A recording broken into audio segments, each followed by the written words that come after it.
Well, good afternoon. It looks like it is 1 o'clock Eastern time. So we're going to go ahead and get started. And Richard, as other people come in, I see 3 in the waiting room. So please continue to let them in. But we want to get started in a timely manner here. Good afternoon, all. Welcome to the August meeting for the Landscape Inspectors Association of Florida. I'm glad to see some very familiar faces. Henry, always a pleasure to see you. And some new people. That's always an important part of our program. We're glad to see new faces as well. We've got a really good meeting set for you today. We're zooming from all portions of the country. So usually we're in Kevin's office down in South Florida, but today Richard, Kevin, and I are at 3 different locations, and we're trying to pull off some fancy things. And David's in a 4th location, so bear with us, and I'm sure it will go well. I know it will be educational, and I know you all will enjoy. So what I would like to do, a couple things right before we bring David in. I want to remind everybody that you started receiving notices about the 2022 LIAF seminar. We're super excited about our speakers. We've got the dates picked. We are going to follow a similar format to what we did last year because I see a lot of associations are starting to move to live and in person. We're not 100% comfortable with that yet. We're going to do, again, the 2 half days, 2 virtual days, or no, 1 virtual day, and then 1 live in a park outside, so we can maintain the separation. So the seminar dates, October 12th is the first one, 8 a.m. to noon. And then the following week, October 19th, is the second day. The first day, again, being virtual, and the second day will be at a park in Sunrise. So we're super excited. Got a great list of speakers. If I can get my PowerPoint to be able to share, I will show you that, and we'll kind of go through the speakers that we've got for day 1 after David's presentation. So please, we ask that you all take a look.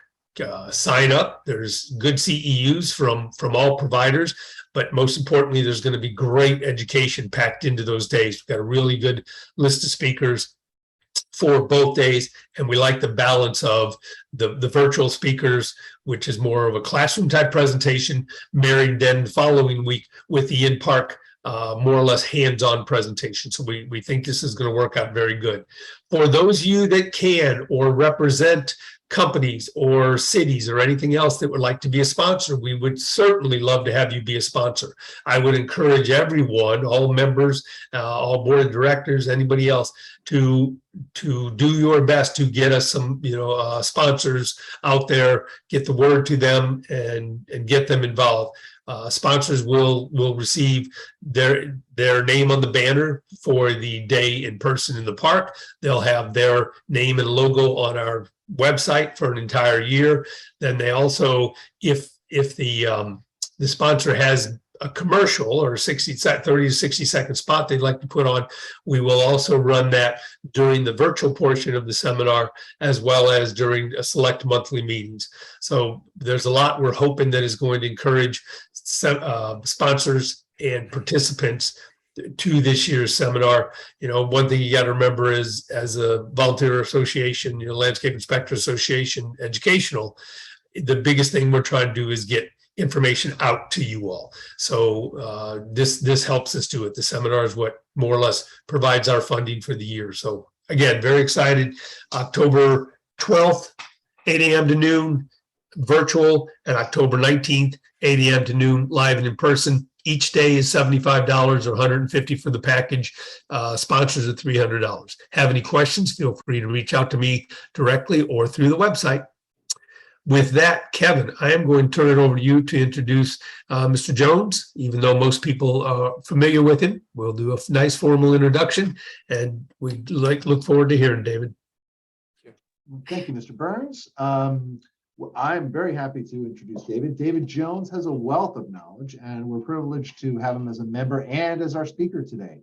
David lived in Southeast Asia, specifically Malaysia, for 16 years, lecturing at 2 universities and curating the botanical garden of the University of Malaya in Kuala Lumpur.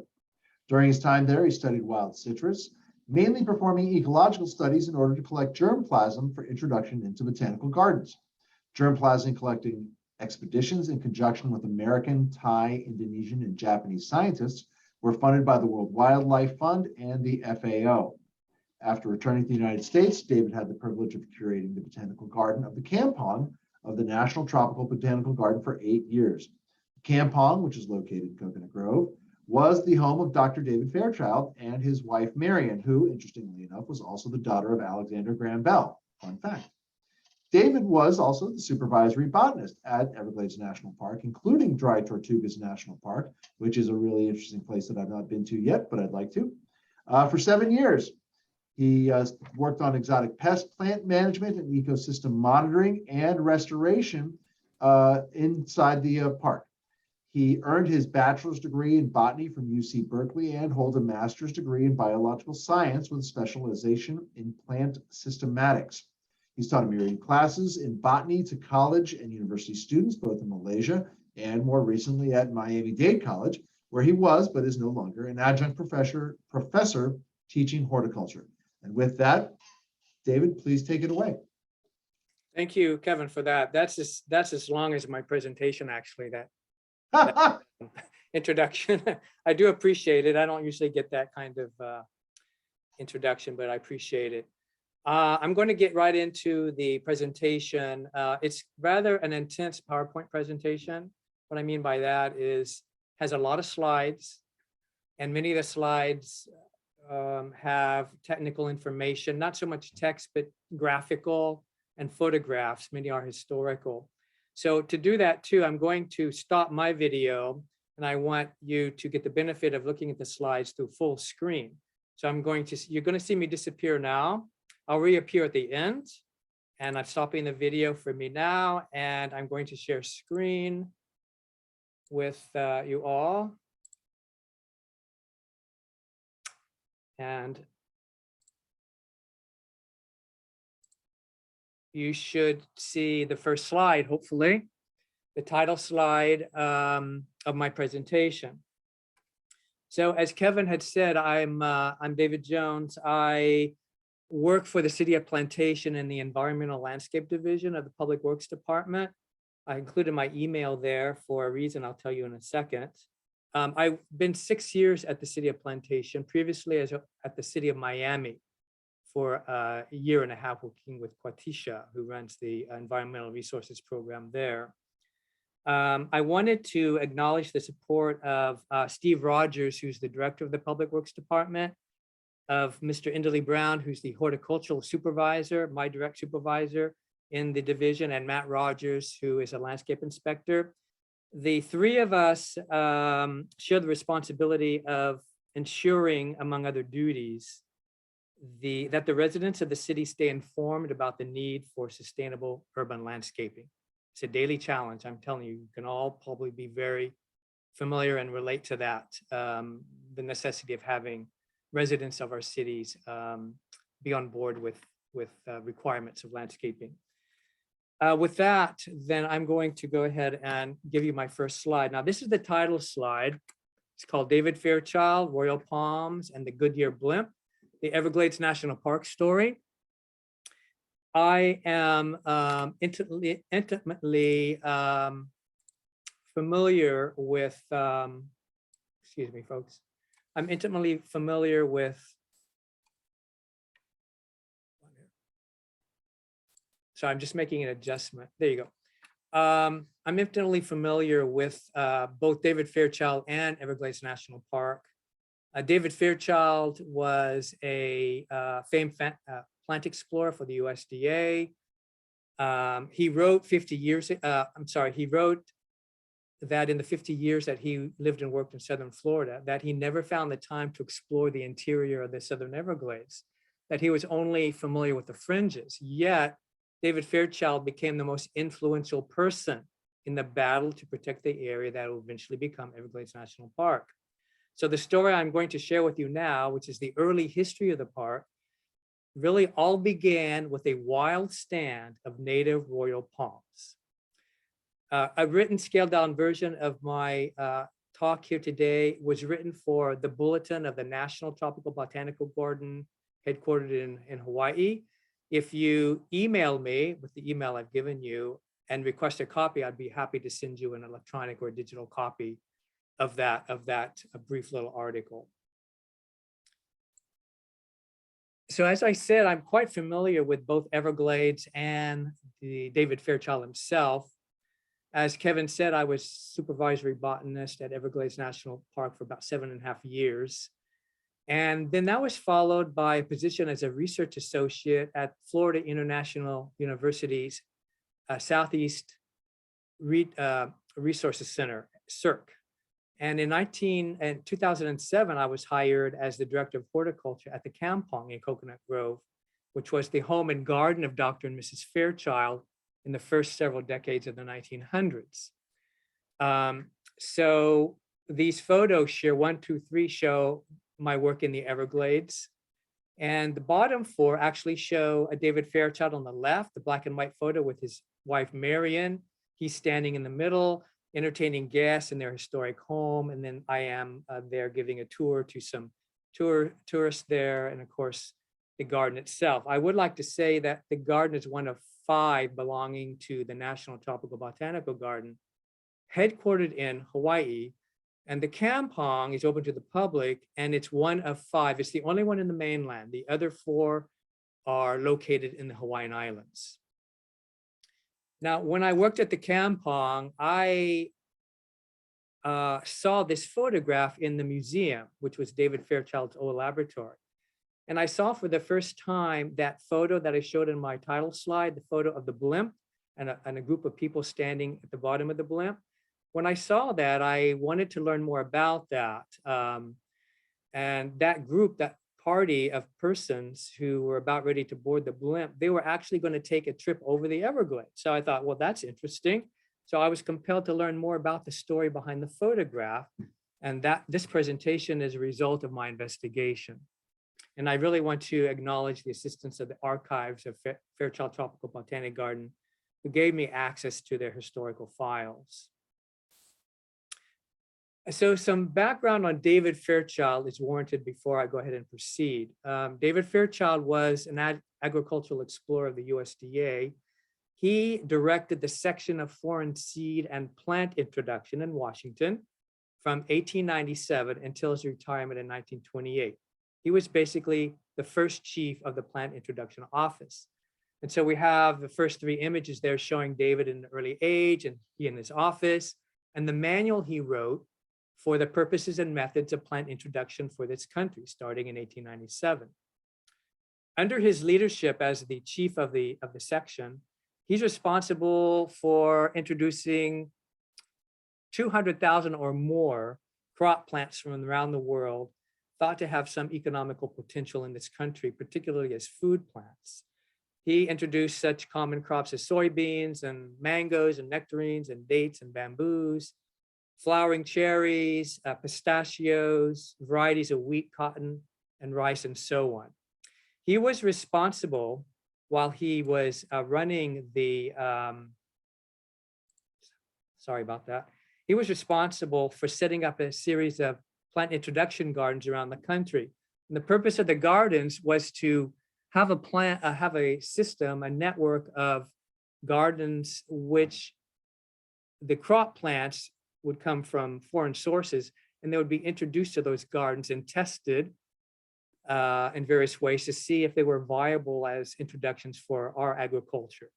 And so he set up this network of gardens. Now, the first garden he established in Miami, that was in 1898, and that was with a kind donation of Mary Brickell, who's very important in the history of Miami. She donated 1 acre of land for that introduction garden, and then Henry Flagler, famous for his development of the Atlantic coast, particularly the railway, he donated $1,000 to build the actual building. So these photos here show a couple of things. Photo 5 shows David Fairchild. I wanted to use the pointer. Let me do that. Okay, so David Fairchild here standing close to his wife, Marion, here. And this is Marion's sister, Elsie, who married Gilbert Grosvenor, the editor editor-in-chief of the National Geographic magazine. Marion and Elsie were the daughters of Alexander Graham Bell. And this is Mabel Bell, who was deaf, and they met, Alexander Graham Bell met Mabel when he was tutoring her and helping her with overcoming the challenges she faced. So that's the illustrious Fairchild and Bell family. The other two photographs showed David Fairchild in action. One of these, a Qinghe expedition, was in 1938, and he went to the South China Seas and collected plants. And this earlier photo shows him in the Botanic Garden in Soledad, Cuba, examining this group of elephant ears that he collected from Africa. So he was inspecting those once they had been introduced into Cuba. Now, going more into the National Park Service, the Organic Act of 1916, signed by Woodrow Wilson, established the National Park Service. Now, the first director of the Park Service was a gentleman named Stephen Mather, and he was a conservationist from California. Mather believed that the magnificent scenery, particularly geology, should be the first criterion for establishing a national park. So all the first national parks were in the far west. So all of these you see were in the far west, from California maybe up to Colorado, and they were all in the early years of the National Park Service. Now, only in the 1920s and 30s was there a push to include more eastern parks in the National Park Service. So we see Acadia in 1919, that was early, and then Hot Springs in Arkansas, Great Smoky Mountains in 34, and Shenandoah in 1935. Now, when was Everglades National Park and Eastern Park established? That was 1934, the same years as Great Smoky Mountains. The difference between Everglades National Park and the gardens and the parks in the West was this park was established to protect a very fragile ecosystem. It was one of the earliest parks established to protect a native flora and fauna as opposed to protecting geological features. Now, proponents of the park, believe it or not, and I have some things to show you about that, they faced difficulty persuading many people that the animal and plant assemblages in the Everglades were just as worthy as protection, or just as worthy of protection. Now, I don't have to tell you a lot about Everglades National Park. Many of you have probably been there and you're familiar with its importance to this country, to Florida, and to the world at large. Today, it encompasses 1.5 million acres. It's the third largest park in the lower 48 after Death Valley and Yellowstone. It's the largest subtropical wilderness in the United States and the largest wilderness east of the Mississippi. Despite its flatness, it has a remarkable range of habitats, each habitat with unique soil, topography, vegetation, and wildlife. And these photos show some of the diverse habitats there, which I won't discuss now. It also has the most significant breeding ground for tropical wading birds in North America. It's the largest mangrove ecosystem in the Western Hemisphere. And the park protects 36 species of animals designated as threatened or endangered.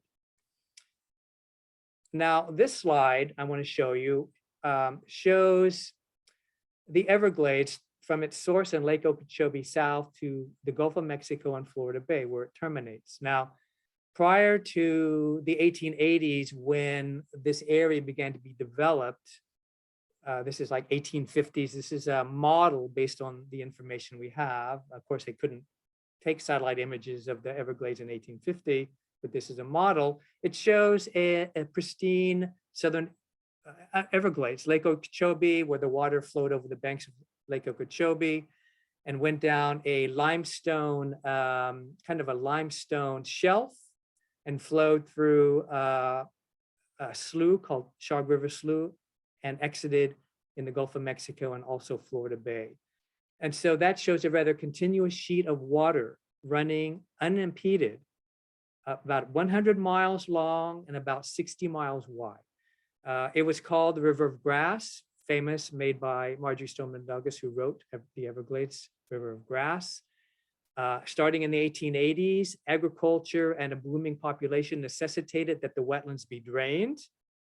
And so natural sheet flow was diverted, usually to the east or the west, so that at the end of it, little water reached the southern part of the Everglades. So the lake was diked, they built canals and levees and roads, and they logged and cut down forests, they burned forests, they planted exotic trees, they hunted animals. The ecosystem, the Everglades, all the habitats that are dependent upon water began to suffer, increased wildfires, loss of biological diversity, invasive exotic plants, saltwater intrusion into the aquifer, hypersalinity in Florida Bay, red tides, which you read about periodically, compromised food webs.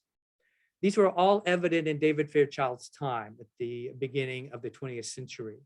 In 1993, the area was placed on the list of World Heritage in Danger. Now, to bring you a little bit more up to date, in 2000, Congress approved the Comprehensive Everglades Restoration Plan, claiming to be the largest environmental restoration in history at a cost of $10.5 billion over 30 years.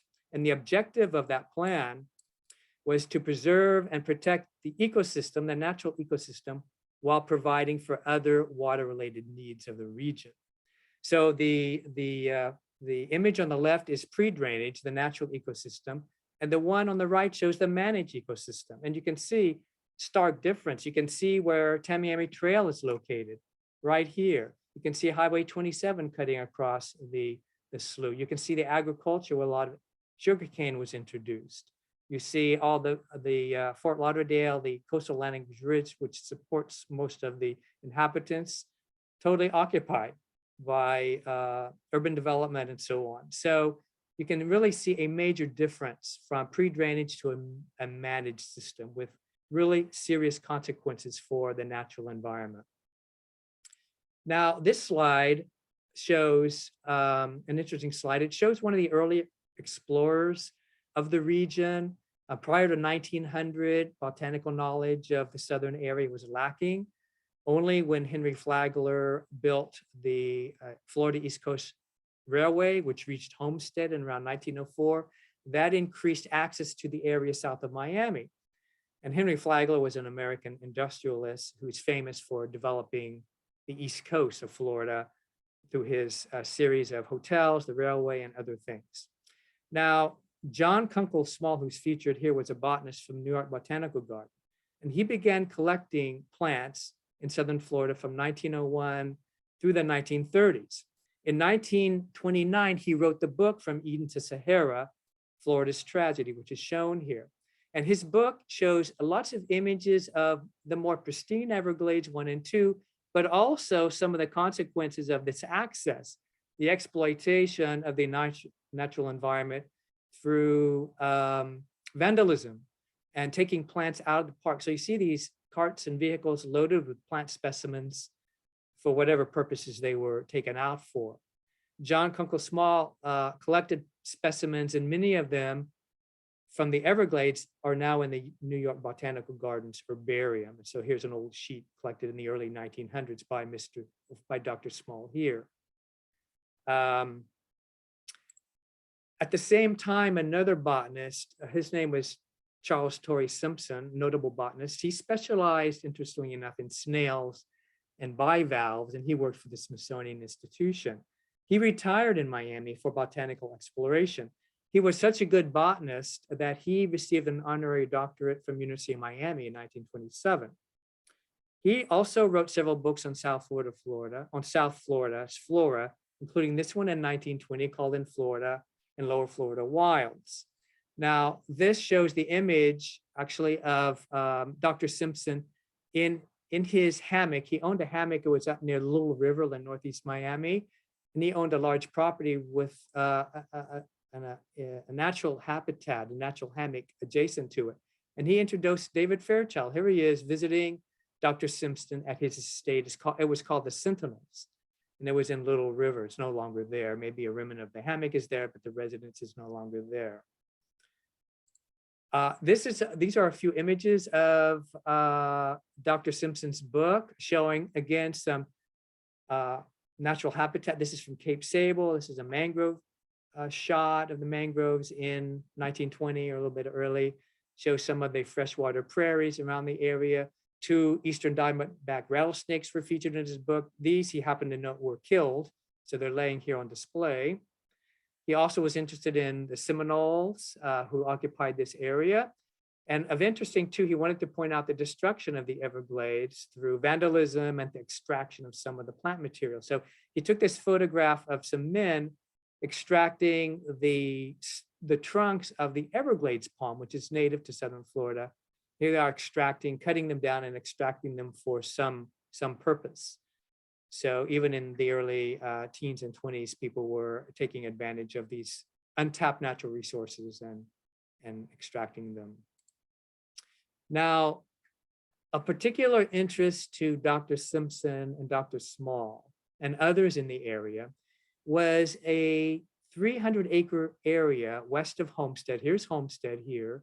This area here, which is now called Royal Palm in the current park. At the time, it was called Paradise Key.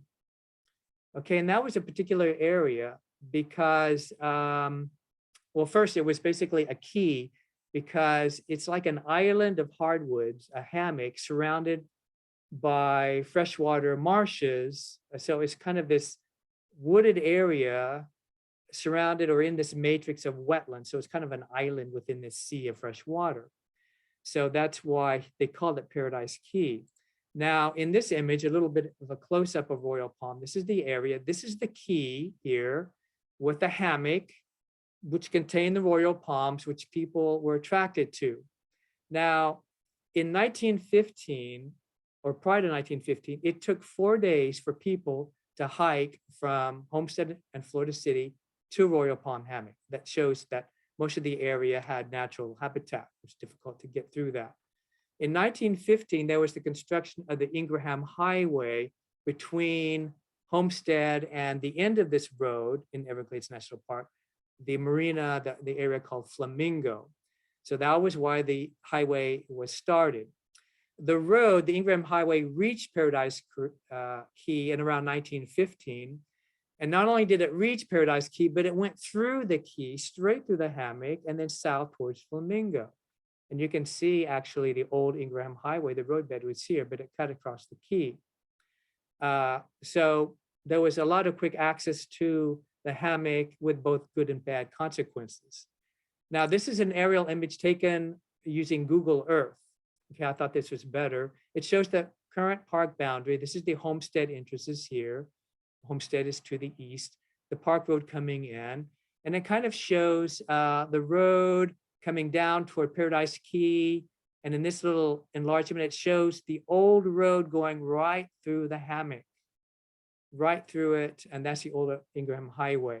Now, the current park road bypasses that. You can no longer do that. And so it goes a little bit north with a spur road that takes you to the Paradise Key area. And there are a couple of tourist attractions there that visitors often frequent. So I wanted to show this to you, showing the actual island surrounded by this matrix of freshwater marshes and sloughs around it. So it is indeed an island, isolated island of West Indian hardwoods. This is kind of a current picture of what's there now. It's called Royal Palm. It's no longer called Paradise Key. It has two attractions, Anhinga Trail and Gumbo Limbo Trail. Now, the Anhinga Trail, actually, this is the trail, follows the old roadbed. This is the roadbed of the old Ingraham Highway that once existed, now an access for tourists. The alligators there use the roadbed for their sunning, periods of sunning. So you'll see a lot of alligators in that abandoned roadbed.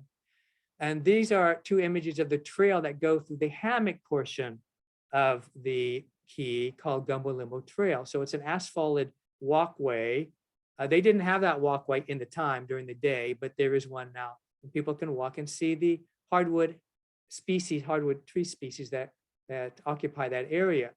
This is an aerial photo showing the canopies of some existing royal palms. This is taken in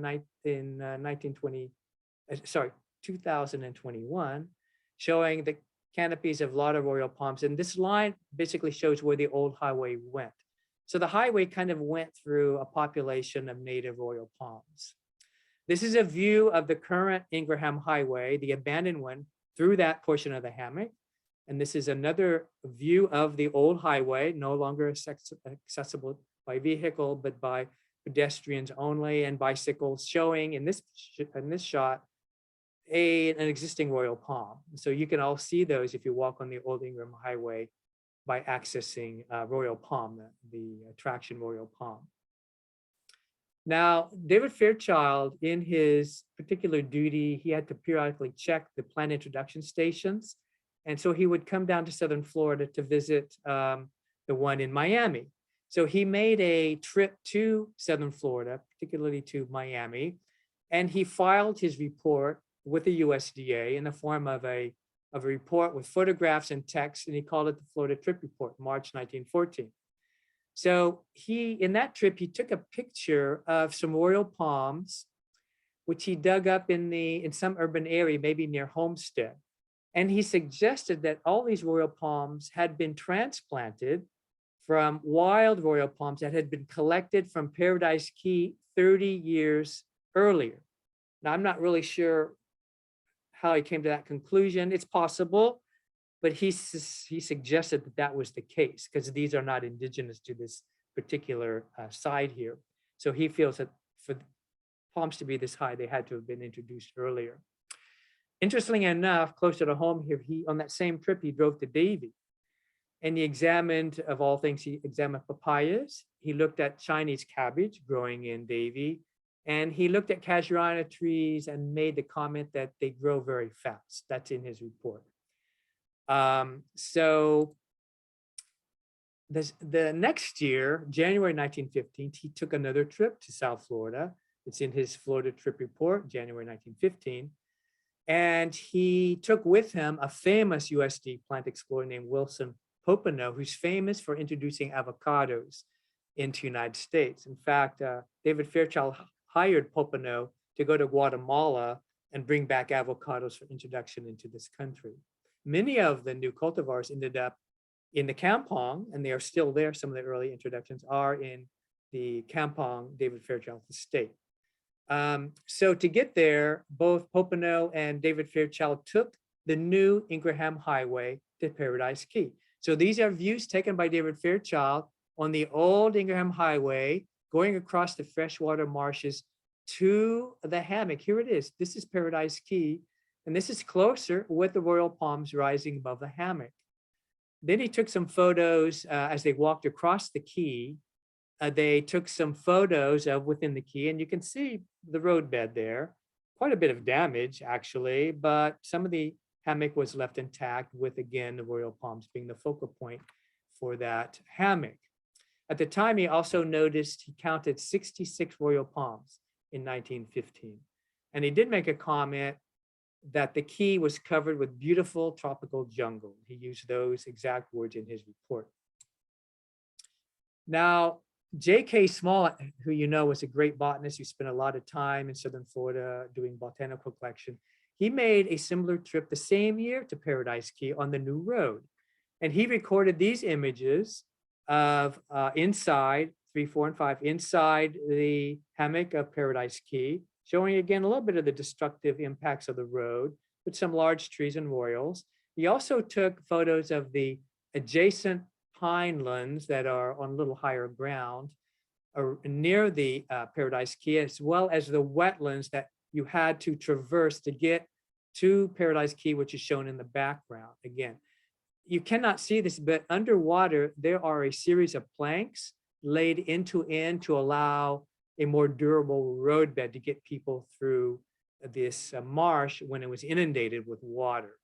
So that's an interesting photo. And this last one is very interesting. It shows a picture taken by Dr. Small of a vehicle carrying ferns, orchids, and bromeliads, which were stripped from the trees. And he also noticed on his trip, Dr.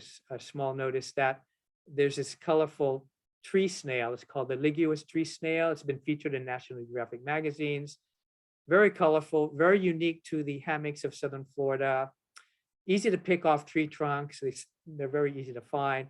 They were being removed from the hammocks as well. So nothing was spared when these areas, these natural areas, were opened up to tourism and visitors and collectors and so on. Okay, so getting closer to the main focus of the story. In 1914, there was a group of women. They were wives of prominent business and political leaders. They belong to a organization called the the Florida Federation of Women's Clubs. And this club took it upon themselves to save the Royal Palms in Paradise Key, to save them from vandalism and destruction. The fight to save the Royal Palms in Paradise Key was led by the club president, Mary Mann Jennings. She happened to be the wife of the 18th governor of Florida. And she was also the founder of the League of Women Voters of Florida. The club, under her direction, pursued projects to improve conservation and education and health and beautification. Through her efforts and that of the club members, she convinced Henry Flagler, who actually owned this land, he owned the land, to donate 960 acres, which included Paradise Key, to donate that to the club. And then she lobbied Florida legislature to donate another matching 960 acres. And they got it. So because of the ownership by the Florida Federation of Women's Clubs, by 1916, the 2,000 acres that she was able to get donated and set up became known as Royal Palm State Park, 1916. So with that, they began to advertise the state park, owned, you'll see in this little advertisement, owned by the Florida Federation of Women's Clubs, a little bit about the history of the key and about the lodge shown here, which is no longer there, which had boarders and you could get lunches and meals there. You had to reserve for dinner by 9 o'clock that morning in order to get a place at a table for dinner at the lodge. And here was a postcard that was produced showing the drive, which is actually part of the highway going through the hammock of the Royal Palm State Park, going through it. By the way, in 1921, the state gave an additional 2,000 acres to the park, making a total of 4,000. So by 1921, the size of Royal Palm State Park doubled due to the state donating another 2,000 acres. I do want to point out this photo of Miss Jennings. It's interesting, in 1901, she wore a bird plume in her hat. And she later would kind of realize what this was representing when she was trying to fight for the preservation of flora and fauna. So she would later fight for the right of native birds to keep their plumes, and she stopped wearing hats with plumes. Now, while all that was unfolding in Royal Palm State Park, okay, in 1914, 1915, the construction of the Tamiami Trail began in 1914, the same year. And it was constructed to connect the east and west coast, Miami to Tampa. Now, at 275 miles long, it's now designated a National Scenic Highway by a federal Department of Transportation. It took 13 years to complete. It cost $8 million. And it required the use of 2.6 million sticks of dynamite. At the time, in 1915, till its completion, in around 1921, 1922, it was seen as an engineering marvel.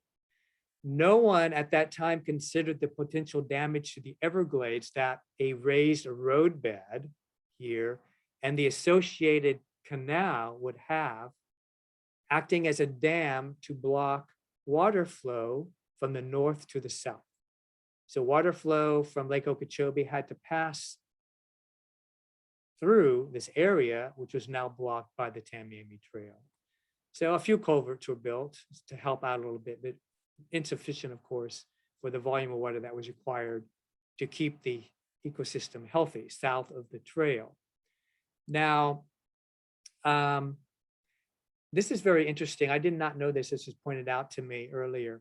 The destructive impacts of the Tamiami Trail to the local Seminole inhabitants was portrayed by this American painter.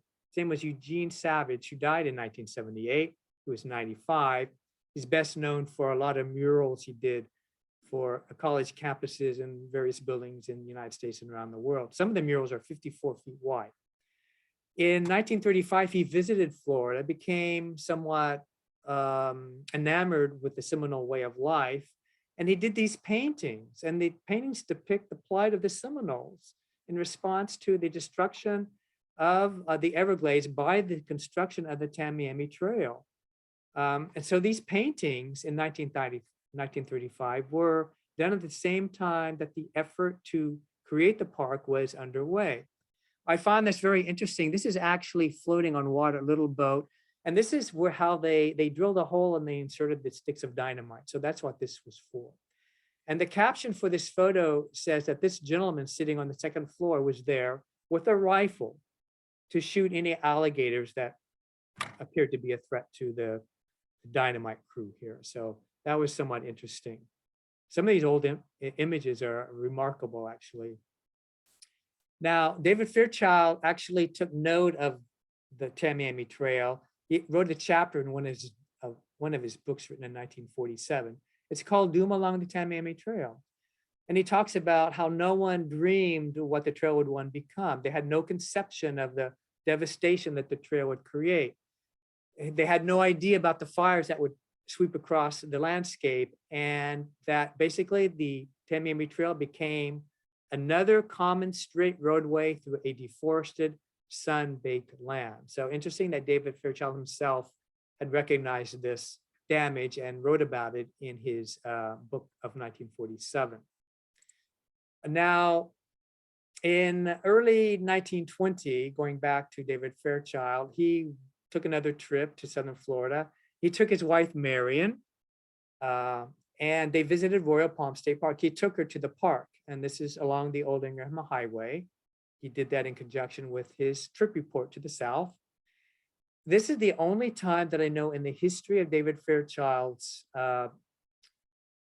career as a plant explorer or his residency in South Florida, where he ever mentions any plants in the Everglades that have horticultural potential. It was in this trip report, and it's these three plants. You probably recognize three of them, both of them. He saw them in the hammock with Marion, and he noted that, wow, these plants should be grown in Miami, and he offered to grow plants from seed and then distribute the plants. So the plants are like wild coffee, a shade-loving tree, very colorful, beautiful ornamental leaves and colorful red fruit. It belongs to the coffee family. Of course, it is not a coffee substitute. I tried that actually. I just wanted to see what it was like. Mulberry, which is a wild hammock species in the Southern Everglades, extends down south of Southern Florida. And it is not to be confused with the very invasive exotic called shoe button ardesia, which looks very similar. Shoe button ardesia has similar fruits. It's a species of the genus Ardesia, but the location of the fruits, they're axillary, they're in the axils of leaves, whereas in the native, they're terminal. So that's the difference. And also a very nice ornamental. And of course, this vine or medium shrub called Ternifordia hircutissima, chicory grapes, which he found to be ornamental and has very interesting foliage and showy fruits and flowers. It's only found in Broward in Water Conservation 3A. It also happens to be on the Florida Endangered Species list. So those three, he personally noted in his notes, the only I've ever seen or read about in his career.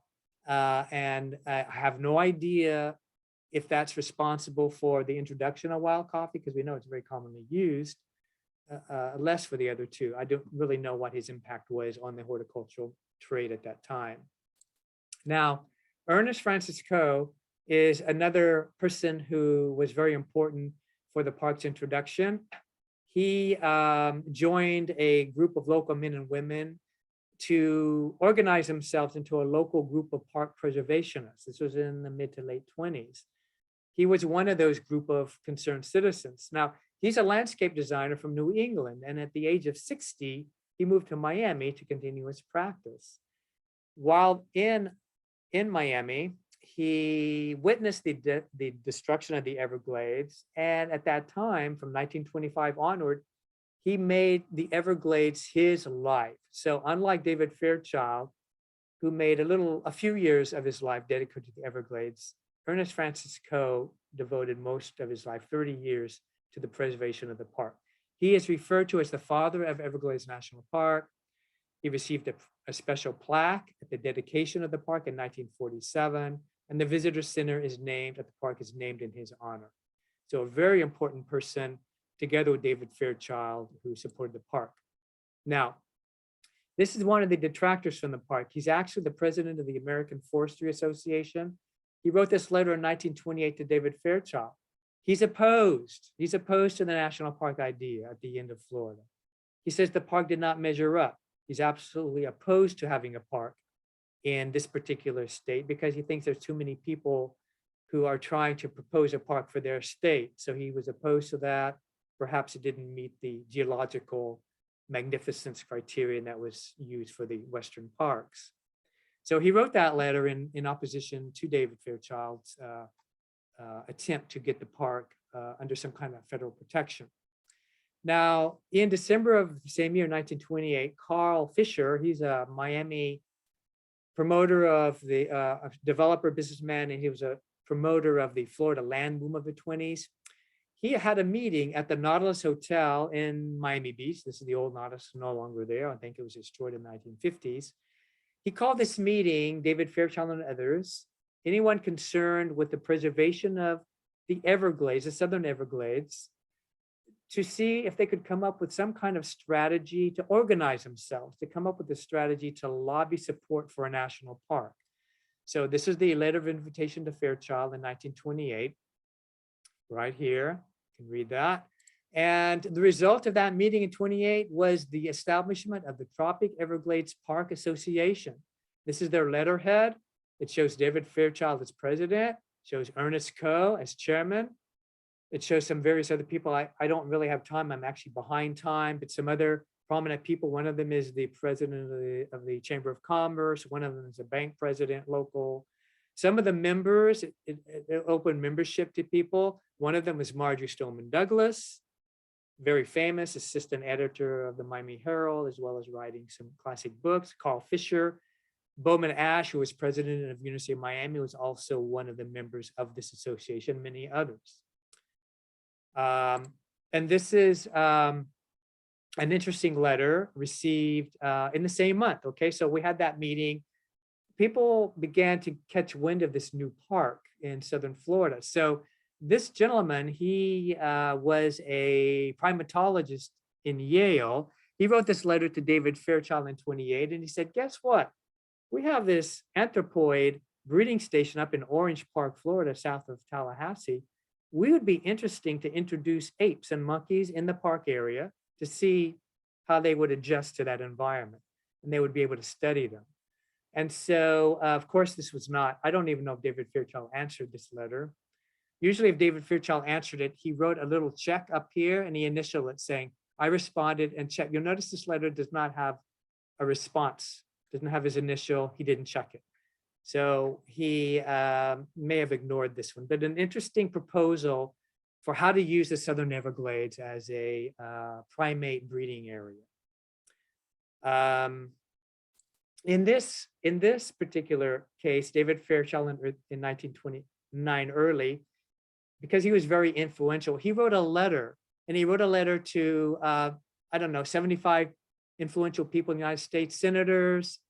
He wrote to friends, influential people, leaders of our society today, national, local, and he was telling them about this proposed new national park, and he wanted all of them to write a letter to him with a few sentences on what they thought of establishing a national park in the Southern Everglades. So this is his letter, and this is the form, and this is one copy of the letter. This happened to be to a retired general of World War I, but he wrote the same form letter to all these people, and here are their check marks saying that they issued the letter. Okay, so that was that letter. He refers in this letter to the bill, a bill in Congress by Senator Fletcher. Well, there's the bill. Presented to Congress in December 1928 to set up a committee to advise the government about the practicability of establishing a national park in Southern Florida. So there's the bill. Okay, you don't have to read it. I'm now really running out of time because we haven't even gotten to the blimp yet. And that's really the best part of the whole presentation. In 1929, in continuing to promote the park and the movement, David Fairchild was asked to address the American Forest Association. And guess who invited him? George Platt, the one who opposed the park idea a year earlier. How interesting. So David Fairchild took the opportunity to give a presentation before a live audience of foresters, and the text of the talk was actually reprinted in this publication in 1929 by the Commission on Agriculture. So very interesting. This paper is actually a transcript of his talk. So basically, and I won't really spend more than 10 seconds on it, David Fairchild kind of uses his influence to talk about how he compared the beauty of the Everglades to what he saw in his worldly travels. He compares it to some beaches in the South China Sea and Java, as well as plains and hammocks in Africa. So he made those associations, as well as talking about the northern forest versus the southern forest and how much richer the forests of southern Florida are compared to forests of the northern part of North America. So again, he's trying to appeal to these foresters about the value of these resources in southern Florida. Okay, so again, to promote it, the association have an excerpt in one of their bulletins. They sent, periodical bulletins to update members of the association, as well as interested people who wanted to receive copies. And what they did is they promoted this National Geographic magazine article about the Everglades. It was called Florida, the Fountain of Youth, published in the January 3rd issue of 1930, Geographic magazine, written by the vice president of the National Geographic Society under Gilbert Grosvenor, John Oliver LaGorce. So he wrote this article. He had 93 pages with 41 color photographs in that particular issue of the magazine. Okay, so skip right through that one. Now, this is the best part of the presentation, and unfortunately, I have the least time to spend on it. So one of the things the association did was they helped to organize a National Park Service inspection party. That was in February 1930 for 4 days, okay? And what they were planning on doing was having 11 people of influence, office people, politicians, National Park Service director, and so on. Here's the list of 11. Here's the itinerary to take them by air, by sea, and by land to view various parts of the Southern Everglades. And so they worked out the list of 11, and they worked out the itinerary for the 4 days. And so these were the worked out plans for that particular inspection party. Now, this was kind of the plan. The blimp, first of all, they would come to the Miami Municipal Airport. They would board, in the next photo I'll show you, the Goodyear blimp. They would fly down, following the green, down to Florida Bay and kind of up to the coastline and over to the Cape Sable area, to the Gulf Coast, up north of the current boundary into Big Cypress, and then back to the airport. So it's a big loop. Then they would get on, they would take a road trip down the Old Ingham Highway, down to the Keys, to Lower Matacumbe Key. They would get on a yacht, and they would go up to, they would board a boat there and go up across Florida Bay, up the East Coast into the Thousand Islands area and Cape Sable. And then they would take a road trip into Paradise Key itself, okay? So that was the plan, 4 days, do all of that. So this is a photo of the 11. This is a photo of who is driving the cars to take the group of people down there. This is the party of 11. I won't spend much time because I have 10 seconds left, but this shows the mayor of Miami, David Fairchild here, director of the National Park Service. This is Congresswoman Ruth Bryan Owen, who was the daughter of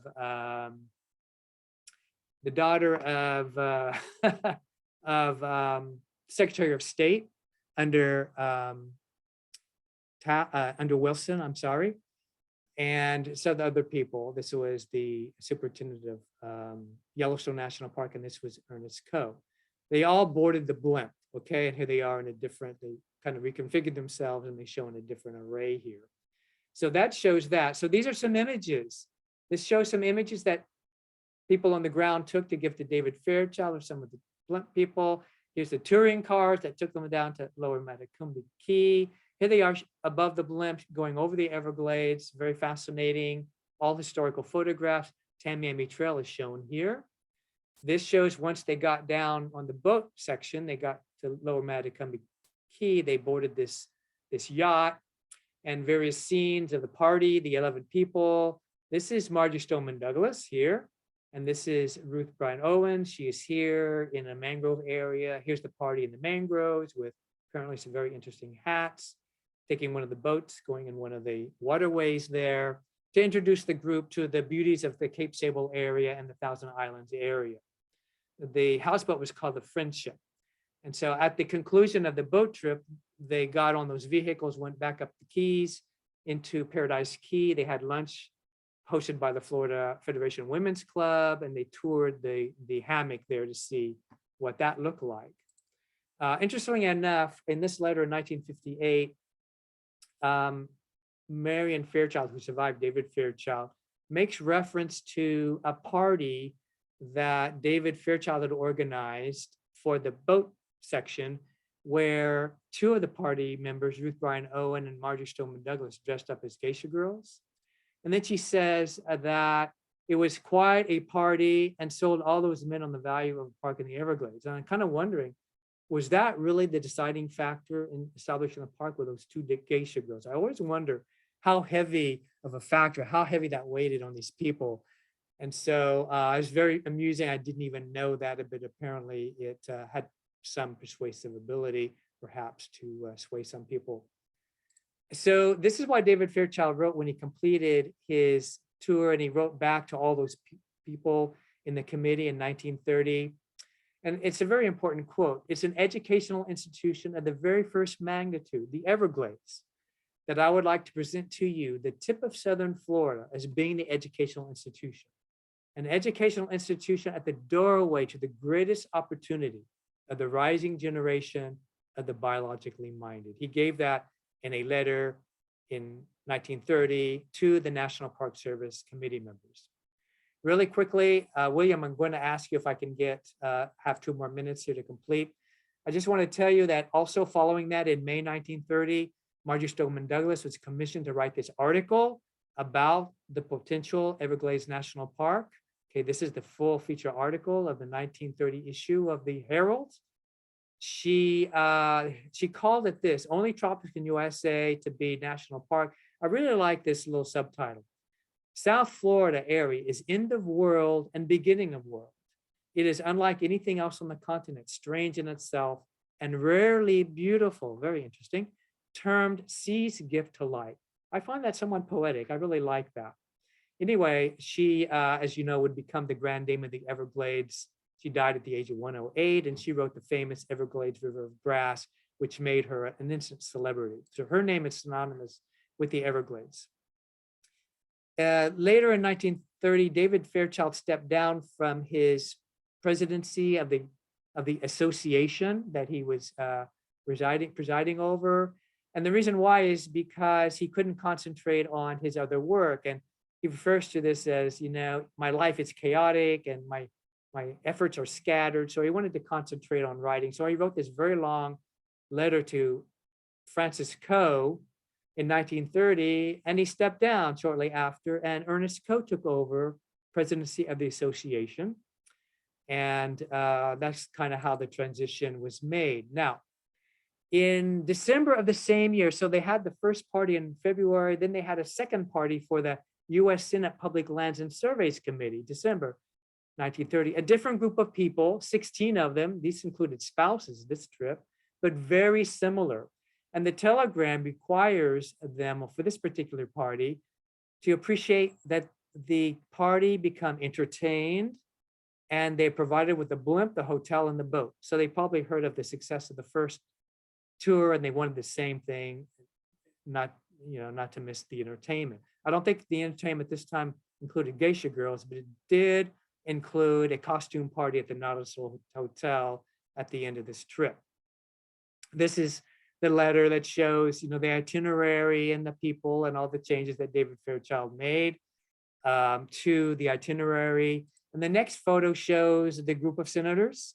They were all with that committee going on a boat trip. They wanted to do some fishing, and they had a fish bake on Cape Sable, and they had all the fun things to become familiarized and to be sold on the idea of a national park in South Florida. I'm almost at the end, folks. Sorry for the delay. Now, David Fairchild did not completely leave his interest in the park effort. He continued to be an advisor to the association. He served on the advisory committees for the National Park Service and on various commissions to offer advisement and so forth. He still returned back, though, however, to his work with agriculture. So in 1932, there's actually a picture of David Fairchild here, taken in 1930 on the Cape Sable expedition, a picture of him sitting with the then Secretary of the Interior, Wilbur Lyman, okay? And this gentleman is the Honorable Judge, District Court Judge Halstead Ritter, who took over the presidency of the association from Mr. Coe, who wanted to devote more time to securing funding and securing land for the national park. So there was a lot of transition here in the leadership of the association. But this is one of the last photographs I saw, posing in front of the recent catch of tarpon with the Secretary of the Interior and the Everglades. They're in Everglades cities, by the way, Everglades City in this particular photo. Okay, the park was actually dedicated in 1947. Okay, in the 1930s, they had the efforts to buy land and preserve areas was stalled in Congress by critics. It was called the Alligator and Swamp Bill. So there was a lot of opposition to the park, even after all the publicity, after all the inspection parties had given their blessing.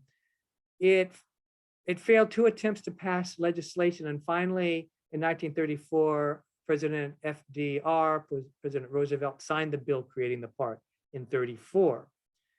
The Great Depression followed after 1934, followed by World War II, and created more economic obstacles for the park.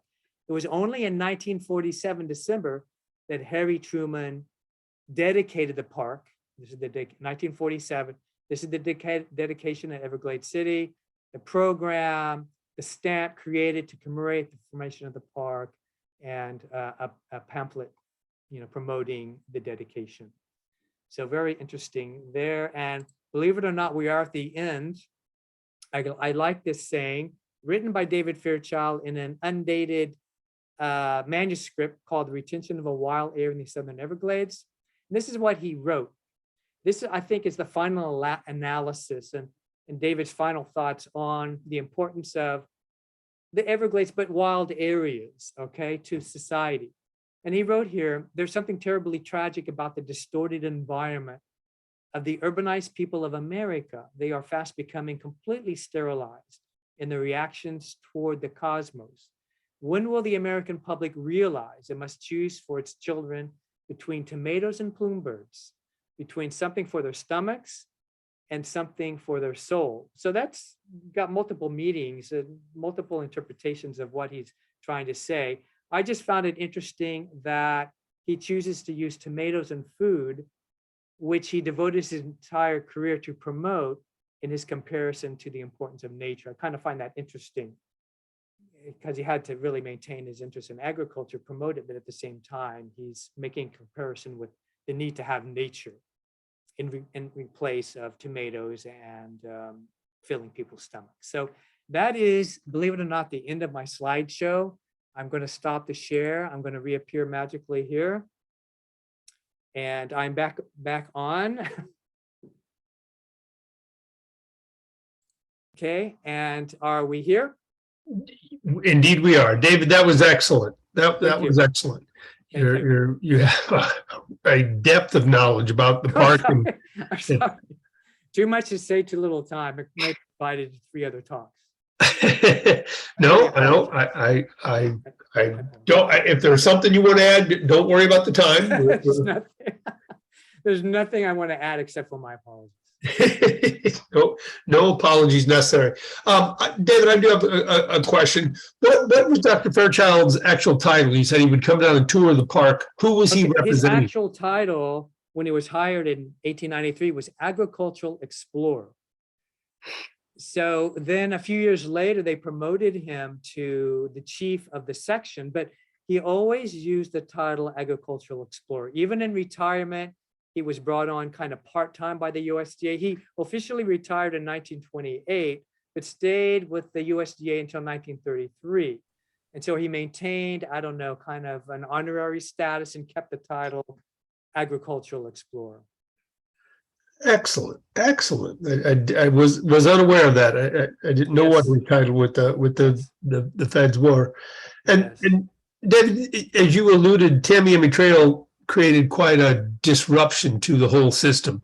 There was never a movement or anything to undo that, get rid of the trail, or There wasn't. No, there actually wasn't. So the trail was going to stay, but what happened recently, many of you people, if you go west on US 41 across, the trail going to Naples or whatever, you'll notice that now you're going over a bridge. So what once used to be a roadbed with culverts and some water stations put up by the South Florida Water Management District to control water distribution into the northern part of the park. Water was obstructed, so they had to regulate some water, otherwise the Everglades would dry up. So the only way to do it was through some structures put up by the U.S. Army Corps of Engineers and having culverts. But only recently, under the Comprehensive Everglades Restoration Plan, which was passed in 2000, they elevated several miles of the Tamiami Trail in the most critical areas, which was the Northeast Everglades Park area. So up until that time, no, there weren't any efforts to do anything. I mean, they had to basically wait until some of the damage was irreversible. And then in 2000 was the bill signed, and then they began to do the construction work. do you know, has this had any impacts, positive? It has, absolutely.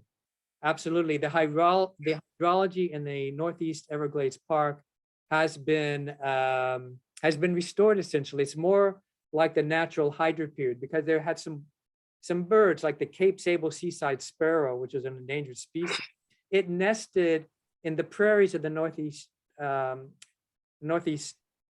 of the park, which is called the Eastern Everglades. But they needed the water there. And so with the dry down, water wasn't getting there, so the birds weren't nesting. And so the concern was more about species, endangered species management. So the park had to jump on board with, Fish and Wildlife Service to get the hydrology restored in that particular section of the park. It was critical to get water down to the southern part of the park into the Gulf of Mexico. Anytime or oftentimes, once we start kind of changing the flows of water and redirecting, while it's not in the best intention, and then but years go by, we go back to undo it, all of a sudden you find that's not the answer sometimes either, because wildlife has adjusted or the environment has adjusted. So if I hear you right, you're saying this is kind of working well, that it's actually reestablishing, doing what they want to without disrupting other areas of the park. Yes, and I believe on the federal lands, that would be in Everglades National Park particularly, not so much north of the trail, which is under state, it's the water conservation areas, and Big Cypress National Preserve, which came later. You can see what happens with no regulation, and you can see the devastation in the National Preserve. If you've ever been over that in a helicopter, I have, it's devastated by these airboats and these mud buggies. And so it's actually reserved or preserved for recreation versus wildlife management. Mm. Everglades National Park is strictly about wildlife management. It is not about providing, outside of visiting the area, recreational opportunities other than using the resources in a more natural restored state. They're not going to modify Everglades National Park to make it easier for visitors to gain access. They're not going to do that. They have airboats. You can go to Florida Bay. You can take the park road. They have exhibits. But north of trail is different. It's managed very differently. It's managed, and water conservation areas are really where they hunt, and hunting season opens up. And that's inundated, and people go to those hammocks in there and hunt the wild pigs and so forth. And and deer, and it's really very different. So you kind of see what happens when things are not really changed north of the trail and when things are restored south of the trail. So you see a very big difference in the management styles. So north of the trail is under state control. Is that what you're saying? Well, the trail is under Florida Department of Transportation. So A few years back, there seemed to be back and forth with, I don't know if it was the state or the federal government that were looking to buy large swaths of land. I believe it was from the Indians or the sugarcane people, one of the two. Well, it was from both. And, it's people like Henry Flagler who bought land. Every mile of track that Henry Flagler laid, he got 3,800 acres to his company. Almost 4,000 acres per mile. And so when he was building the Ingraham Highway, he was justifying to the state. The state owned the Everglades area, but they sold swaths of land to these people to open up the Southern Everglades for development. The state wasn't really entirely online with preservation of the Southern Everglades until people like the Federation of Women's Clubs and these botanists began to access the area and begin to see, hey, we're losing these important resources. So it was kind of wide open to land boom speculators and hunting and, wanting to introduce, primates in there and see what goes on. So it was a very different status. And so the state owned some, private landholders owned some, and the federal government probably owned the least amount, I would say, until these lands were established under federal protection. Interesting. Well, and one last question, and I'll let you go. We know the wealth of plants that are in there. What is some of the wildlife that does exist in the park? Oh, the wildlife that exists. Well, the big three, I mean, the wading birds are phenomenal. If you go to the southern end of the park, you'll see, egrets and herons are everywhere. You see the roseate spoonbills. You see all these birds. If you go to Eco Pond, there's an area down toward Flamingo. You see vast areas of this. You see the large rookeries in the Thousand Islands area. There were reports that prior to the development, before the loss of water and the loss of habitat that began to creep in the turn of the 20th century, that if you look, you could look up and see that the sky was blackened from the birds flying away from the rookeries and the mangrove trees along Thousand Islands. It was black from the vast number. Now you'll be lucky if you see a rookery maybe on a periodic mangrove area. So they're trying to protect all that. And of course, reptiles, the ligulous tree snails are protected. The big megafauna of Florida, they're there. The alligators, the panthers, the manatees, the crocodiles are protected in Florida Bay. There's a sanctuary, federal protection. Crocodiles and alligators actually living almost side by side. So very famous. Snakes, 4 venomous snakes reside in the park. So it's phenomenal. It's definitely an educational institution, it's in the words of David Fairchild, and well worth a visit, either the Shark Valley entrance along Tamiami Trail or the Homestead entrance on the west side, or Everglades City in the northwest corner of the park. Well, again, David, that was an excellent presentation. I thank you. Your knowledge on it that you just shared with our association is really appreciated, because I think there are a lot of us out here that had no idea, and that was super, super entertaining and educational. I thank you very much. Thank you. If anybody ever in the committee ever wants to take a field trip for LIAF, be glad to show it. That's the park we should go to. Maybe it's not possible, but When are we scheduling that, David? Because I'm in. there you go. Is Except that Mike? No, it's Kevin. But we're not going. Oh, to Kevin. Flamingo. It sounded like Mike Orphanides for a minute. I Yeah, wasn't sure. But we Okay, I can't go see. to- Yes. We're not going Yes, to go to I would be Flamingo, happy though, to do because that. It would be Flamingo great is- for anybody interested.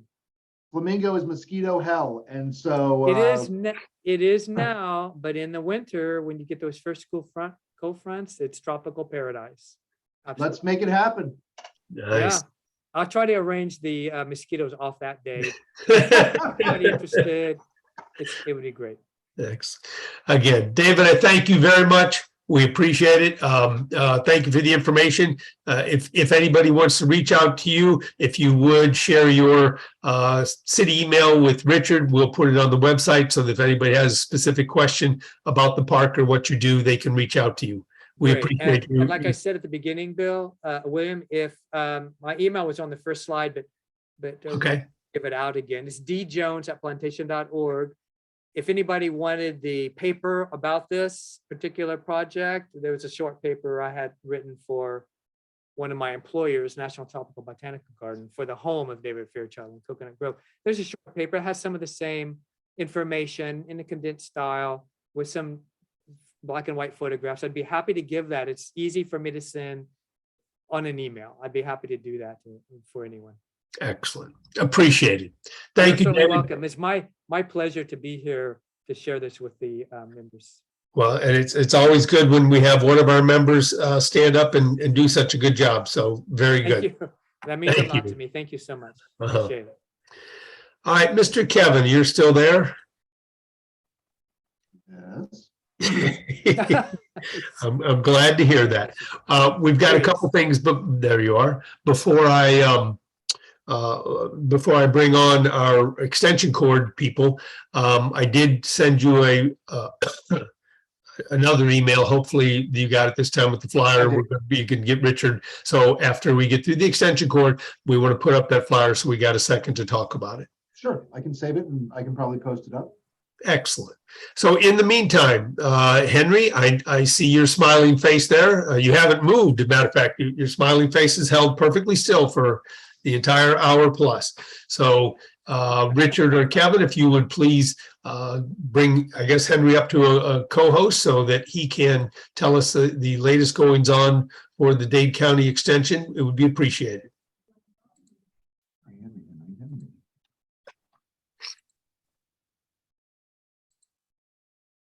Rich, you got it? Yes. Oh, thank you.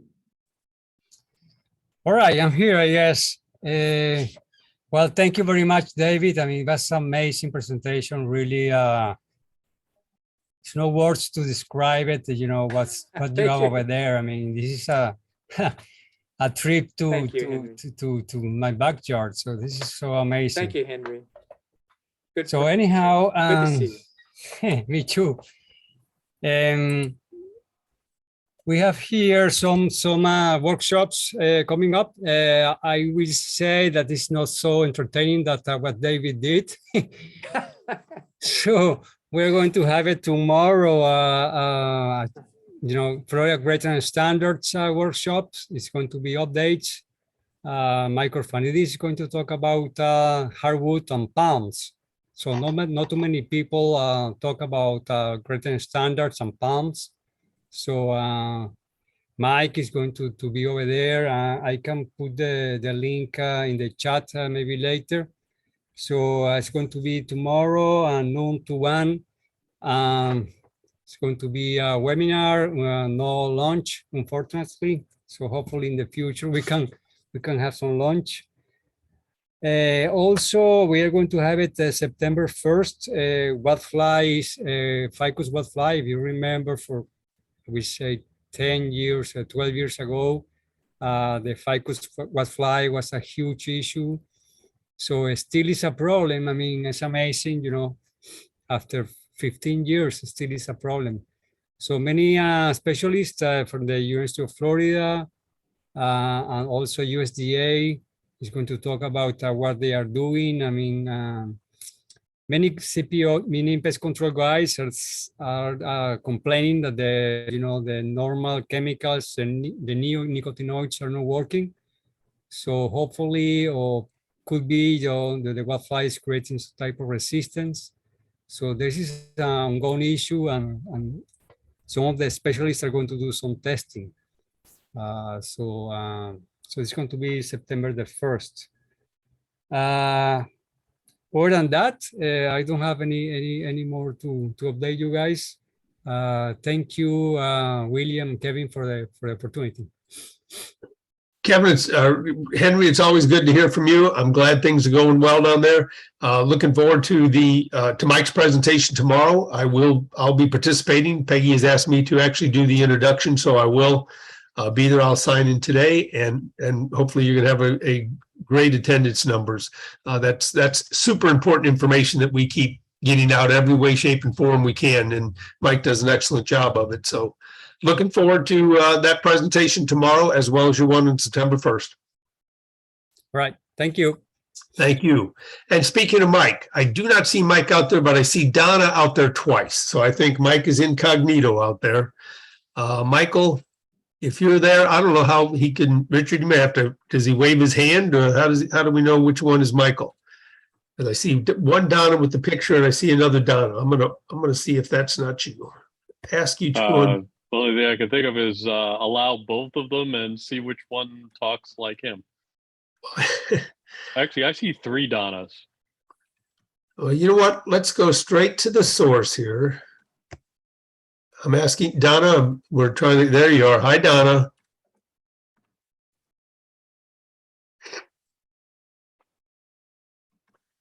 Donna, we've got you there once or twice.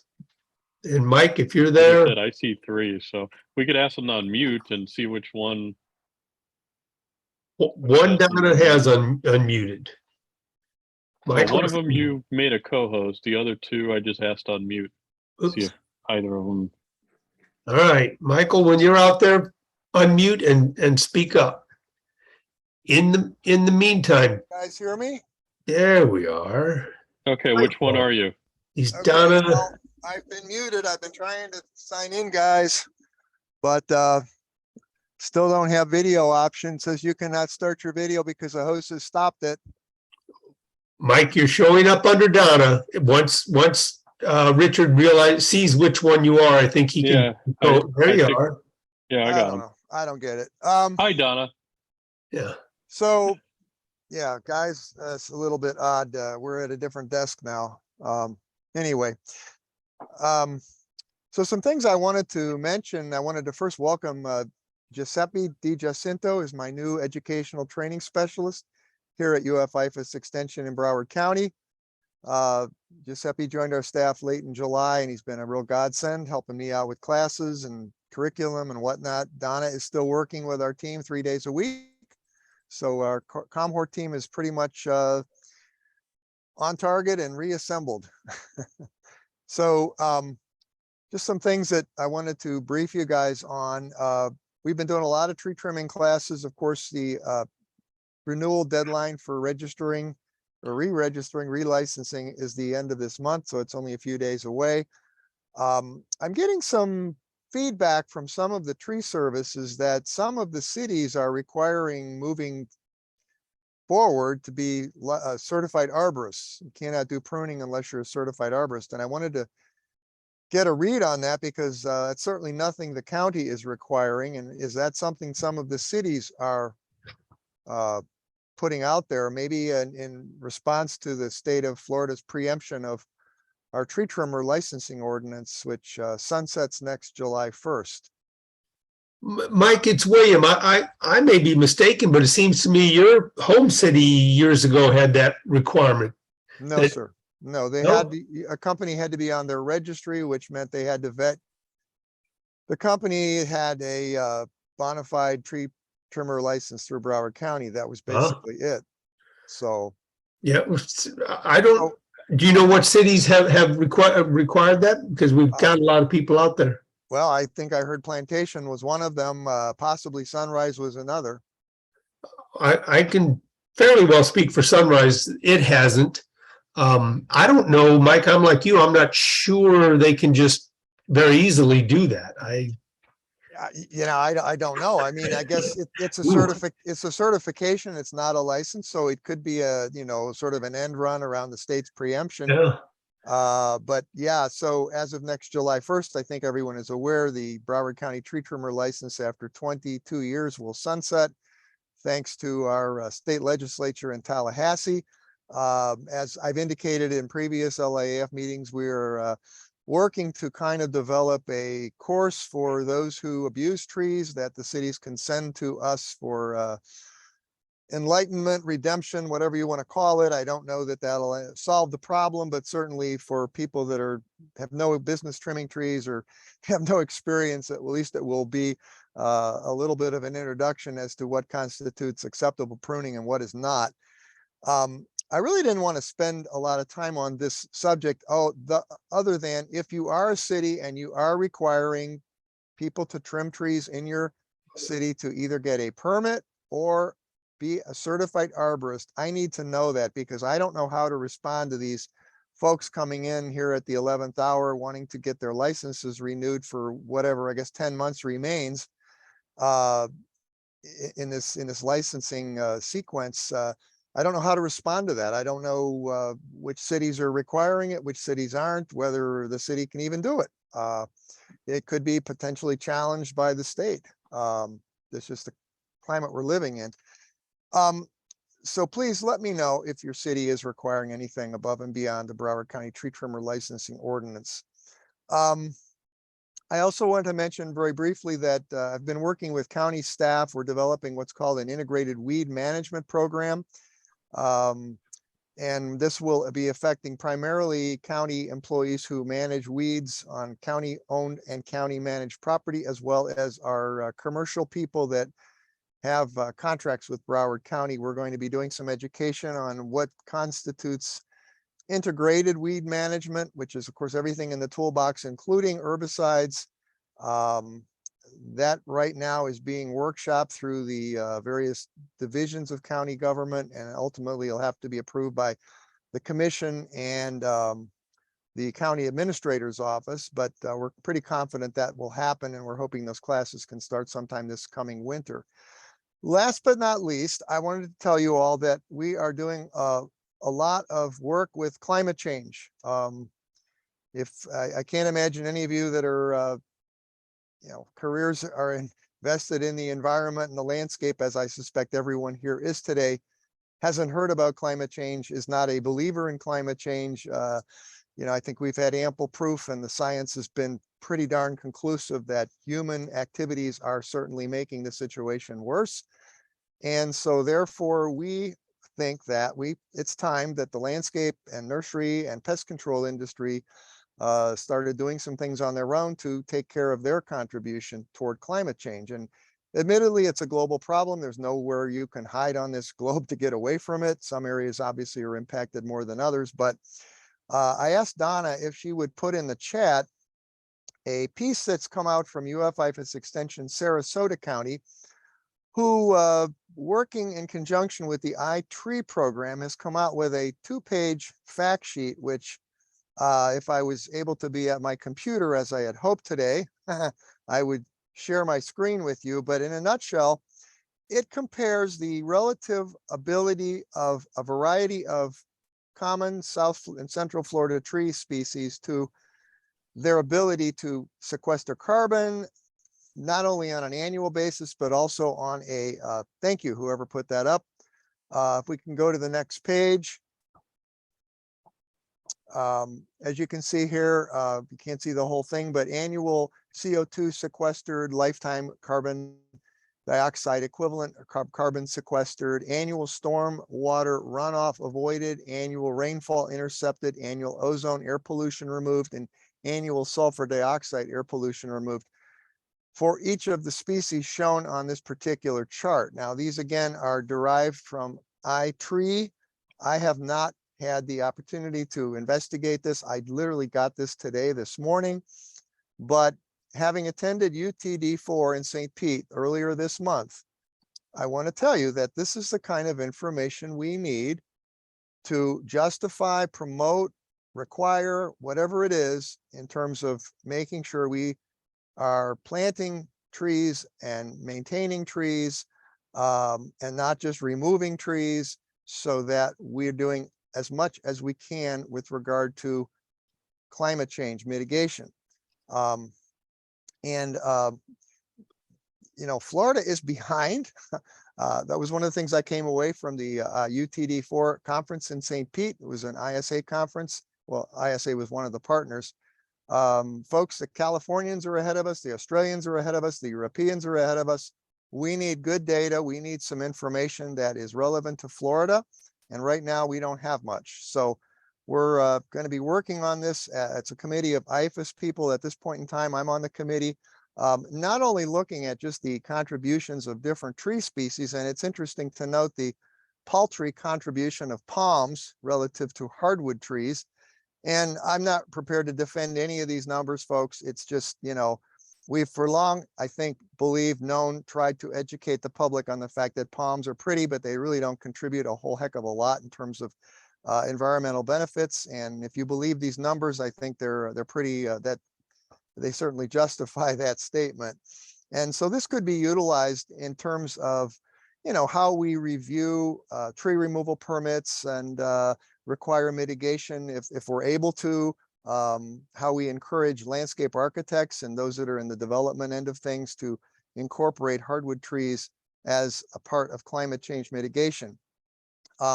Our committee is also going to be developing some modules that we will be presenting to nurseries, pest control companies, landscape maintenance folks in particular, with regard to other options that are available to reduce their carbon footprint. That could include reducing, or in some cases eliminating, unnecessary tasks.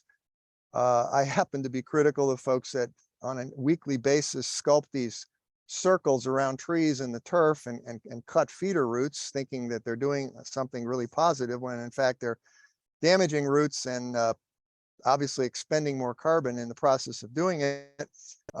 Folks that are always boxing ferns and hedges on a bi-weekly, monthly basis, you know, cut out some of those carbon emitting type of practices where we can.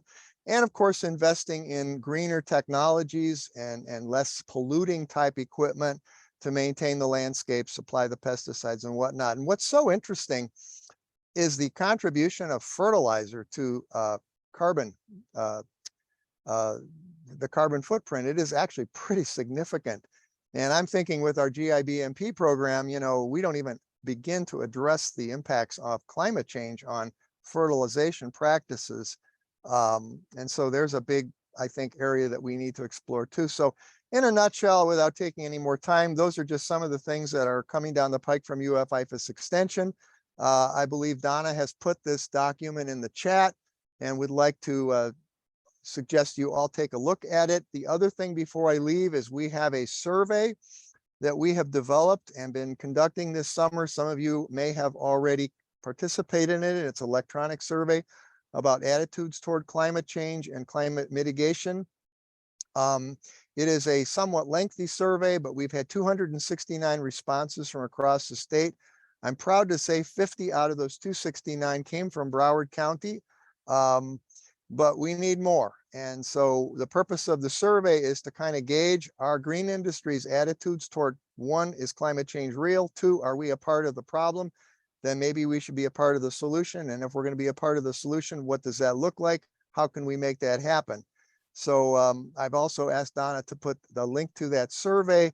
It's a Qualtrics survey in the chat, and please click on it. Take 5-10 minutes. It won't take you any longer than that.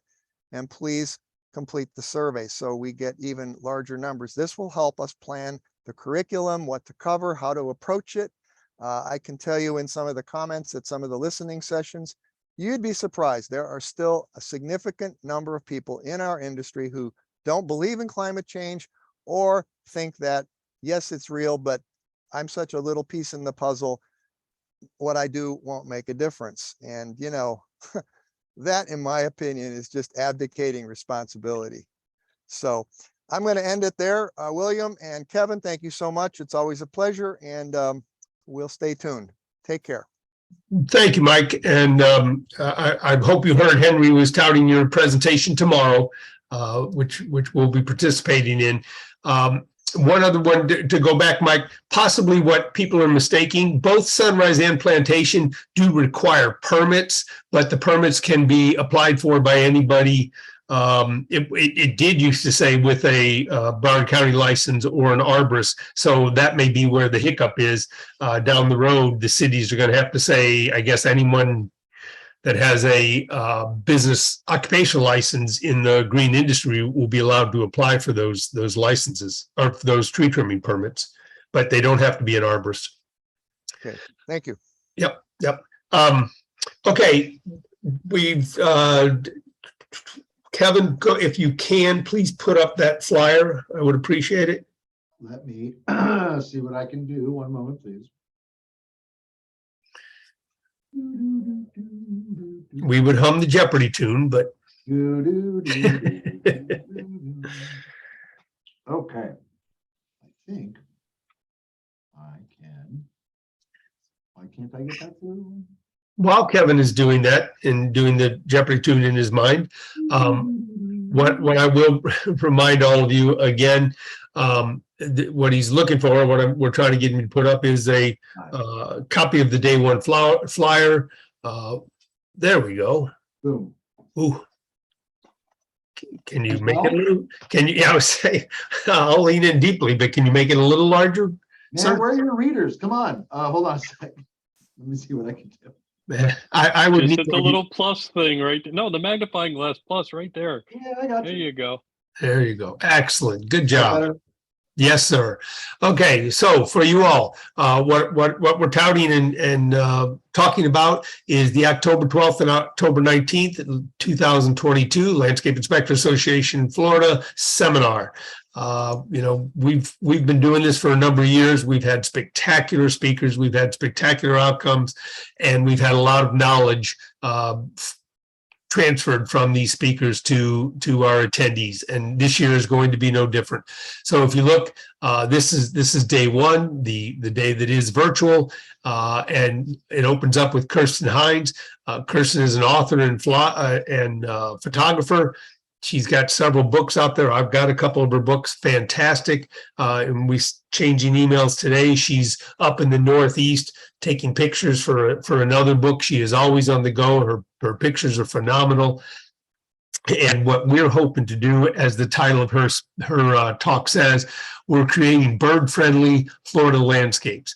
And I even put this blurb in there. It says, birds are an essential part of our ecosystem and are responsible for several important roles, including predators, pollinators, scavengers, seed dispersers, and ecosystem engineers. Ms. Hines will identify desirable species of birds and explain how to attract them to the landscape.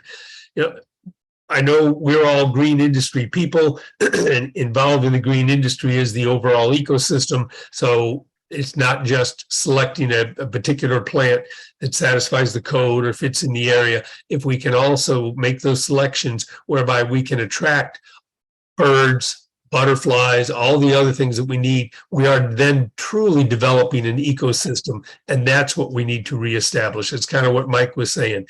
You know, we have a disruption to the system. We need to go back in with as many things as we can that can allow that system to maintain its norm. So birds are a huge part of it, and I think it's something we don't think about when we're selecting plants, when we're replacing plants, when we're choosing or designing a landscape. So Kristen is a wealth of knowledge with phenomenal pictures, and you know, the old picture worth 1,000 words. You will see some of the best pictures of the wildlife that can be brought into our Florida landscapes. Then from 9 to 10, Dr. Jason Smith, who some of you have heard speak in other venues, excellent speaker, associate professor at University of Florida, and he's going to be talking about urban tree disorders. My blurb in there, I put the lifespan of an average urban street tree is 7 to 14 years, while some urban trees have an average of 32 years. Identification of disorders that impact the lifespan of urban trees is the first step in improving their lifespan. Dr. Smith will provide us information on how to identify tree disorders and improve the lifespan of urban trees. So this was something that the board of directors had requested, that we get more knowledge and education and training about disorders. As Mike kind of pointed out, we're under attack, we being the trees, I guess. The urban foresters and the urban forest are under attack in Broward and Dade and Palm Beach and throughout South Florida. You know, poor tree trimming practices, which Mike has worked years for improving. But in addition, just the squeezing out of the availability of green space, smaller and smaller, and more stress is going on. A city code that requires oaks, great, but if they don't have an adequate green space to grow those oaks in is creating a problem down the road. We start knowing about those problems with the different, as the trees go downhill. If a tree is only going to last 7 years in an urban environment, that is not normal. That is, something is working against it. Something is going to kill it. And Dr. Smith, that this is his specialty, and he is big on urban tree disorders and has been working on it a number of years, and will hopefully be able to enlighten us into a number of the different disorders that we can see or catch or be aware of early on, enough so that we can possibly do something to mitigate those disorders or those stresses and start keeping our trees longer and longer. Because there's a point of a tree all the way down to a leaf or a branch or anything else, how long it has to live on a tree for it to replace, for it to bring in enough carbon to mitigate for what the tree spent to grow it. So we want these trees to last way more than 14 years. That's just a juvenile tree. We want to get them in there for the 30 plus 40 years that they're capable of staying. So we're looking forward to hearing Dr. Smith. He spoke to us at a meeting, but this will be his first time in front of the seminar.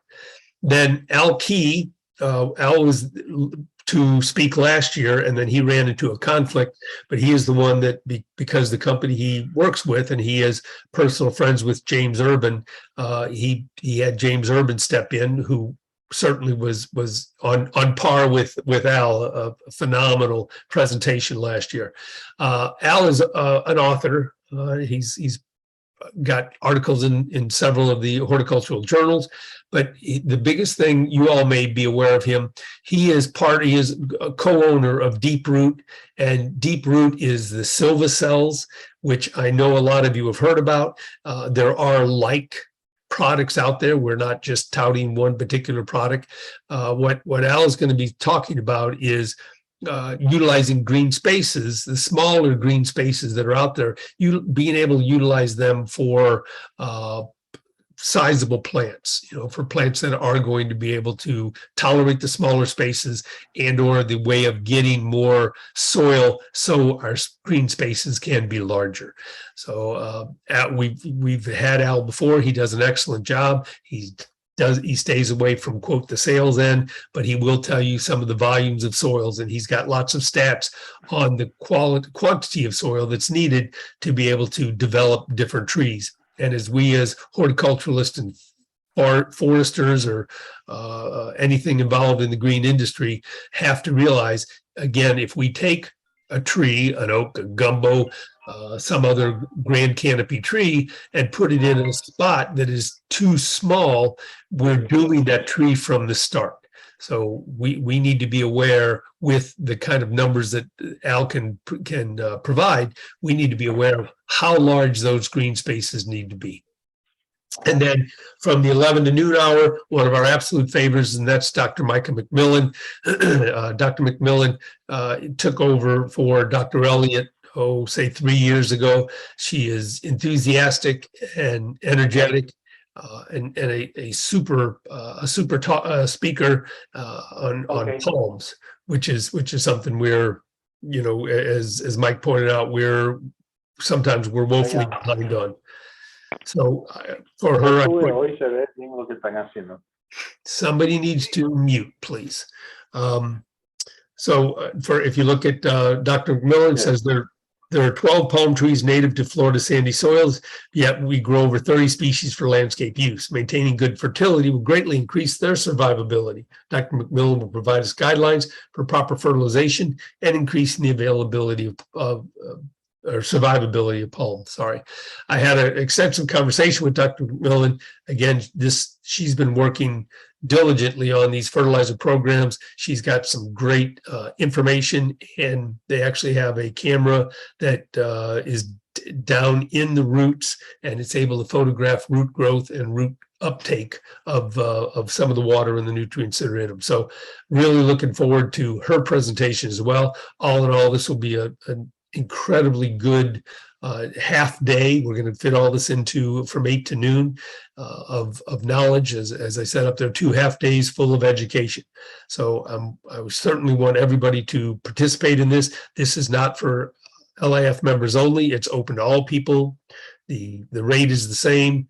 The numbers, the more, quote, the more the merrier. The way we get good speakers is by having good crowds of people for them to present to, because all these people want to get their message out to as large of a crowd as they can. So we encourage you, we encourage other people you work with, we encourage anyone you know in the green industry to please get involved. All right. Is there anything else? Any questions? We're going to try one last thing, but I was having so much problem that it may not work. And if it doesn't, then we'll ring the dispersal bell early. So Kevin, if you want to shrink that, I'm going to try again. I'm going to go to my Zoom and see if I can share. Kevin, are you there? I stopped sharing. Oh, okay, you're right. I apologize. I apologize. So I'm going to go to, I cannot move a video. Oh, technology. Let's try. I'm going to try this poll. You all have to tell me again. I think, oh, the poll I'll probably get to work. All right. It's the second part that may or may not work. So what I'm going to do, I have a warm-up round here that are not horticultural questions, but I'm going to put this out because I was trying to learn how to do a poll. So you all get by your computers and you'll be able to answer them, and I will see the answers roll in. While you're answering this, I'll give you 5 minutes to go through it. I'm going to see if I can get the second part of this presentation to work. So I'm going to launch this. Kevin, tell me if everybody can see that. Looks good to me. I see it. All right, folks, go ahead. This is a trivia round for you. You can go on. You should be able to click the box and answer them, and the answers should roll in. And while that's going on, I'm going to try sharing my screen again.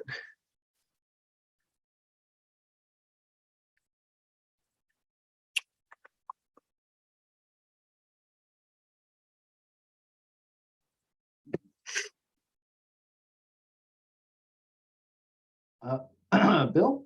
Yes. Maybe a small issue with the poll is posted, but I can't, and I'm thinking nobody else can either, actually click on any of these to answer the questions. Co-host can't answer them. Oh, co-host can't. Co-host can't. So that means everybody else is just ignoring this thing. Ah, good. Donna, I know you're out there. I see you. Quatisha, I see your name. Although we would need to hear from them. And I'm Well, other people are saying they can't answer. The poll went away. oh, I'll tell you what, I'll relaunch it. gotta love. Maybe I've got an option at the top of my screen to reclaim host, but it says it may disrupt several things if I do. Just do it. Probably won't end the meeting. So, Sure. Right. see, there are people who they were doing it. It was going great, and then it went away. So not enough time. It looks like somebody closed it. Did one of you guys accidentally hit a button? No, there was a time limit on it, Rich. It had No. about 50 seconds. Was No, there? that was a timer. It wasn't supposed to be Oh a no, timer. it went No, it's a away. timer. I just Okay. relaunched it. So everybody try again, and everybody else don't hit end poll on it that has co-host access right now. In fact, I might just boot a few of you down. Sorry. I don't think we need anybody with co-host anymore, do we? Leave me on there, please. No, you were the first one I was going to withdraw. Thanks. Then I'm going to reclaim. I'm going to reclaim host. You could. You're the only one that can. Okay. Yeah. Okay. We should be good. All right. I'm going to try the share screen again because that will otherwise it doesn't do me any good to. Well, can you do that while the polls are running? I don't even know. Have fun. I'm gonna go hide first. That's coming from our IT person. That scares me. That does not good. Oh, there we go. Okay. So end. Somebody poll. submitted. Yep. I got Okay, 100. who hit end again? Oops. That was me. Oh. I told you not to hit the button. I apologize. I'm gonna hit it one more time. Sorry. Okay, but we were able to get in. I thought people were done. There was one person out of 39. That's a beginning. These better be fun questions. No, I want to get my share screen because I'm not gonna. Nope. It's not there, Well, Richard. did those directions help at all that I sent over to you, or Yeah, I looked at them and couldn't get them. Okay. that was the only thing I could find in reference to We'll work on it. Zoom windows not sharing correctly? Okay. Well, we will work on this afterwards. I apologize, people. Feel free to take the warm up round. That will, you'll understand what the purpose of this was, to do just what we're doing. See if we could, let me bring this back up. See if we could do these polls, because what I want to do is go through some grades and standards issues. So I've developed a PowerPoint and polling questions on the grades and standards, which we'll do next month, if assuming we get this all sorted out. All right, so those of you that are there, please, I do see answers rolling in. I don't know why it's working this time, I'm glad to say. We As will long as you don't hit end, it'll work fine. I've taken my hands away from the keyboard, so I'll keep them in plain sight so we know we're good. So outside of that, we will try that again next month. I apologize for the technical difficulties. We'll get them worked out. That is really it. You've heard a lot of what's going on. Thank you again, David Jones, City of Plantation, for an excellent presentation. I'm being told to get off by my office mate here, and we will let everyone go. We will see you next month. There will be a regular meeting next month. You can start signing up as early as today. And again, the seminar, super important, get signed up for it. And please, if you or anyone you know can be a sponsor, we love our sponsors.